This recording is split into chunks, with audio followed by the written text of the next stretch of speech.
அஸ்ஸலாமு அலைக்கும் வரஹ்மத்துல்லாஹி வபரகாத்துஹு.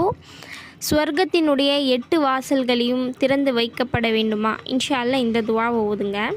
ஹஸரத் உமர் ரலியல்லாஹு அன்ஹு அவர்கள் அறிவிக்கிறார்கள், எவர் ஒழுவின் ஒழுக்கங்களை பேணி நல்ல முறையில் ஒழு செய்து பிறகு இந்த துஆவை ஓதுவாரோ அவருக்காக சுவனத்தின் 8 வாசல்களும் திறக்கப்படும்.